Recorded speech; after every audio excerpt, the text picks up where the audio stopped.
All for just one time, I would take the Northwest Passage to find the hand of Franklin reaching for the Beaufort Sea. It became an obsession, but it started out as a very practical thing. If you could get to the Far East by going across the north end of North America, you're saving an awfully long ways from going down almost to the Antarctic around the southern part of South America. So it was a practical quest, but especially with the loss of Franklin in the 1840s and the mystery surrounding it all, it became a bit of a British obsession. They had all these military people, naval people. The wars were finished and they wanted to keep them employed, and they kept sending them on missions like this, partly as a make-work project in a sense, but also it became a major exploration of the Arctic.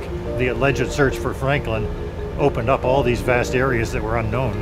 Back when the early explorers were trying to find a quicker route to Asia, along the way they would meet with Inuit settlements and get fresh meat and supplies and look for companionship, and so the Inuit were guiding the explorers way back when, and now the Inuit are taking the trip themselves and sort of continuing that practice of guiding through the passage. I just think it's neat.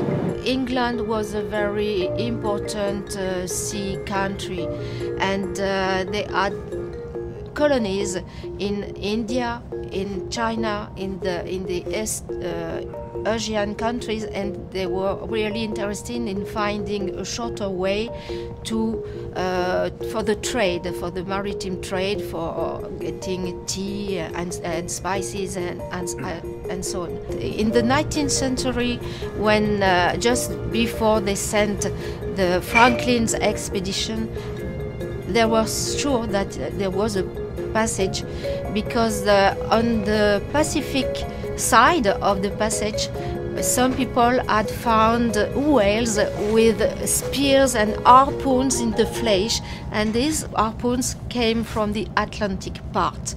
Tracing one warm line through a land so wild and savage, and make the Northwest Passage to the sea.